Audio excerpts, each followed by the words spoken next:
Last year, more than 200,000 people brought claims for unfair dismissal, costing the taxpayer £2,000 for each claim. That's according to the government, which is changing the rules so it's harder to make a claim. From today, employees can only appeal against unfair dismissal when they've been with a company for 2 years.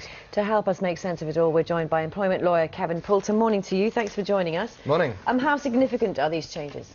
It's reasonably significant for employees particularly, and it's only employees, we should point out, it's only for employees who have started work today or in the future who are affected by this. People who are already in employment will still continue to have unfair dismissal rights after 12 months of continuous service. So for those people, they're protected already, subject to them getting to the 12 months. For new people who are starting, it's important. They won't receive the right to claim unfair dismissal until they've been working for 2 years, similarly to redundancy payments. The fear the unions are saying is that this is geared entirely towards the employer. I think there's an argument that is the case. Certainly the government brought these recommendations and now proposals and now legislation in to try and make it easier for employers, to try and reduce some of the red tape that they're always talking about. In reality, that might not be the outcome. What we're expecting to see are more claims for other things, such as discrimination, which can of course be claimed before you even start employment.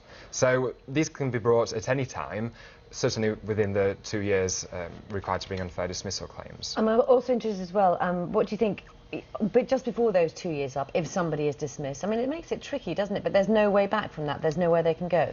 No, well, unless they've got a claim for something else. And this is the key point. So for employers, again, it's potentially dangerous that unfair dismissal claims can be straightforward. This is evidenced by the news today or legislation today, which says that judges will be sitting alone in typical unfair dismissal cases.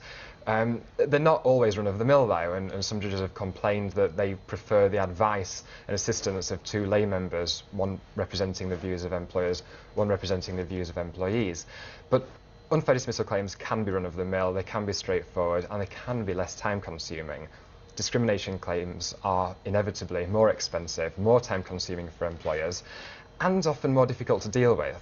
And one of the reasons the government's acting is to try and cut the costs of all this, and it's going to be one judge sitting on their own that's going to be able to make the decision in future. That's right, it'll speed things up, hopefully reduce some of the costs to the tribunal service, not necessarily the costs to the individual though. Today as well, the deposit orders are increasing from £500 to £1,000. This is where a judge can order a claimant to pay in, almost to invest in the value of their claim and the merits of their claim.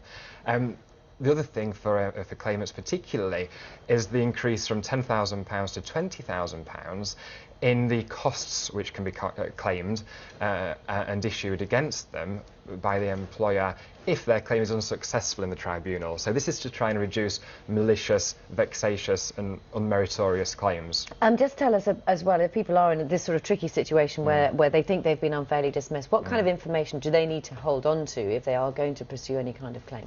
Well, if it's discrimination, always keep a record of what's happening from day one. But same for employers, keep a record of these things.